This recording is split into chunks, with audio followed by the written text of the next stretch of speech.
ancient Sumerians were more than familiar with handbags, or perhaps objects that modern people perceive as such. So, at first glance, it may seem ordinary enough. A simple handbag symbol appearing in the carving of an ancient culture. On every continent, archaeologists have found the same impossible object, a strange handbag carved into stone, held by gods. From the oldest temple in the world to the jungles of Mexico, mainstream science calls it a coincidence, but they are wrong. This symbol is a key, left behind by beings who were not from this world, a key to a power that built our civilization and then vanished. The question isn't if they were here. The question is, what did they leave inside? The mystery begins in the cradle of civilization, at the ancient Assyrian palace of Nimrod. Carved deep into its walls are towering non-human figures. But these were not angels.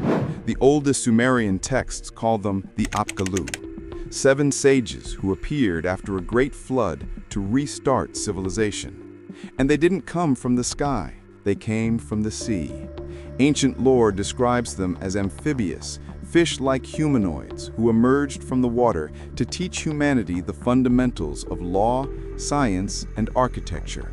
Their leader, Oannes, was said to wear the skin of a fish, instructing mankind by day before returning to the depths at night. These strange saviors, who came to rebuild a shattered world, were always depicted with 2 objects.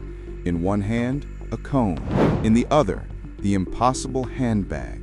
A tool so important, its true function has been hidden for millennia. So what does official history tell us about this object? Archaeologists call the handbag a bandudu, and they claim it was simply a ritual bucket.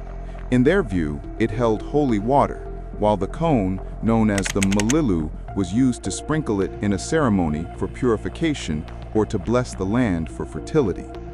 This theory is convenient. It puts the mystery in a neat little box, but it has one fatal, unignorable flaw. It only explains the symbol in one place. It deliberately ignores the carvings at Göbekli Tepe, which are thousands of years older. It offers no explanation for the identical object held by a god in ancient Mexico.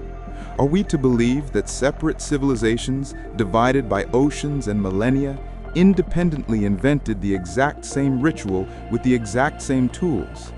The odds are impossible. The truth is much simpler. It was never a ritual. It was a memory of a device. The handbag's true age is far older than Mesopotamia.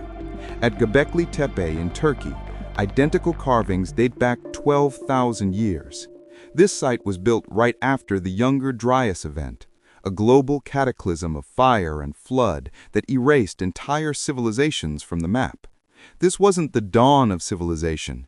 It was a post-apocalyptic restart, led by beings carrying this device. Thousands of miles away, the Olmecs of ancient Mexico carved their god, Quetzalcoatl, descending from the sky, clutching the same object. Later, the Toltecs depicted their massive stone gods holding it. In Egypt, the gods held the Ankh, the key of life, in the exact same manner. Is it a coincidence? Or was the Ankh simply their name for the same piece of technology? The evidence points to one conclusion. These weren't separate myths. It was a single, global event. If these were not gods but visitors from another world, then the handbag was never a ritual object. It was a piece of advanced technology. Some speculate it was a portable power source used to cut the impossible stones at sites like Pumapunku. Others believe it was a communication device. But the most compelling theory is also the most unsettling, the seed bank theory. This suggests the bag held the literal building blocks of civilization, knowledge of writing, law, and agriculture. These gifts were given to help humanity rebuild. But what if the purpose wasn't benevolent? What if this knowledge was a means of control, a system to shape our development for their own ends? If they gave us the seeds of society, they also decided what kind of society we would become. The bag wasn't a gift, it was a tool of cosmic engineering. If these figures were not gods, but visitors from another world, then the handbag was never a ritual object. It was a piece of advanced technology. Some speculate it was a portable power source, used to cut the impossible megalithic stones at sites like Pumapunku. Others believe it was a long-range communication device. But the most compelling theory is also the most unsettling, the seed bank theory. This suggests the bag held the literal building blocks of our civilization, foundational knowledge of writing, law, and agriculture. These gifts were given to help humanity rebuild after the Cataclysm. But what if the purpose wasn't benevolent? What if this knowledge was simply a means of control, a pre-programmed system designed to shape our development for their own mysterious ends? The bag wasn't a gift. It was a tool of cosmic engineering, and we were the experiment. The cone, always held in the other hand, is the key that unlocks the bag's power. In the most famous Assyrian carvings, the Apkallu aren't using it on people. They are performing their ritual on a stylized tree, the tree of life, the very blueprint of reality. Official explanations call this simple ritual pollination, a trivial act for beings who restarted the world. But the cone's shape holds deeper secrets.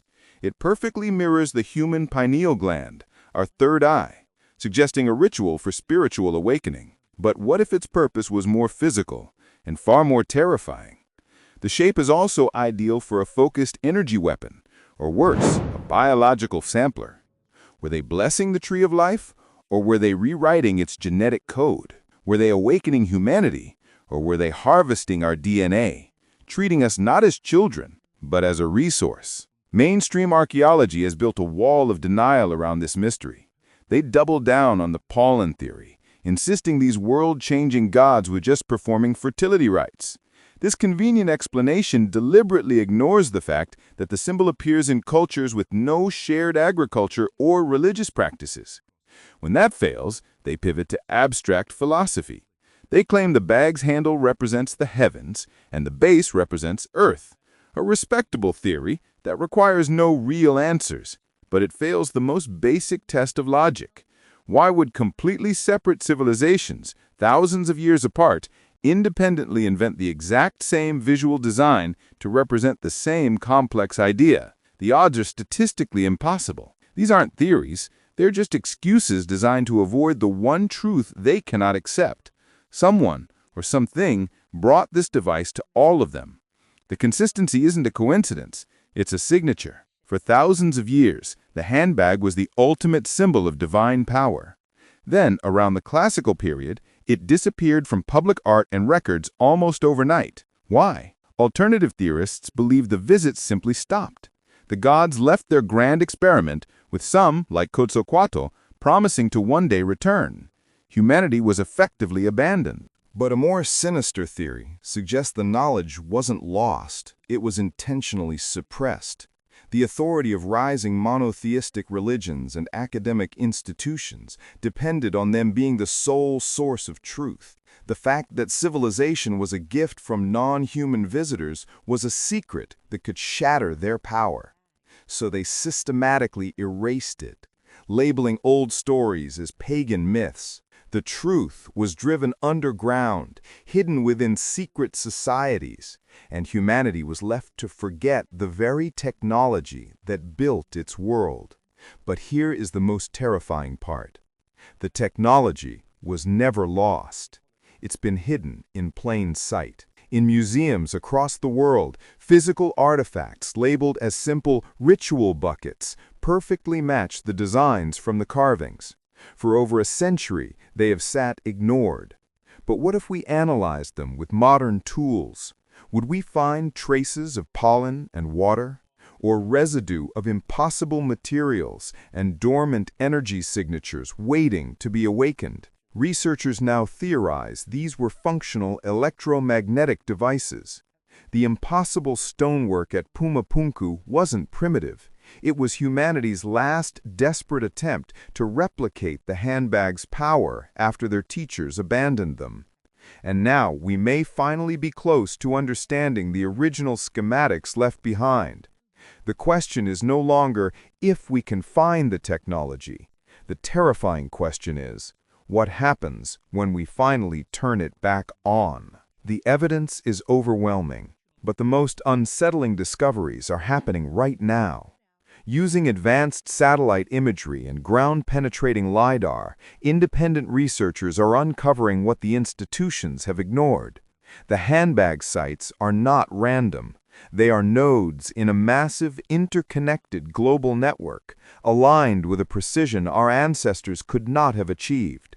This wasn't a collection of temples. It was a planetary machine. And parts of it are waking up.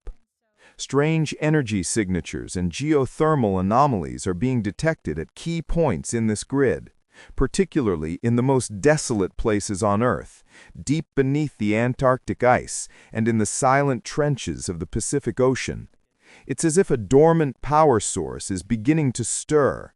The data suggests this network was designed as a beacon, a system left behind by the Apkallu, set to automatically activate when human civilization reached a certain technological threshold. Our own global satellite and communication network may have been the final key. This leads to the most terrifying possibility of all. We have been searching for their lost technology. But what if the true purpose of the grid wasn't to give us power, but to send a message, a signal across the vastness of space that their experiment was complete, that humanity was finally ready? The question is not whether we can find what they left behind. The question is, are we prepared for what is coming back to answer the call?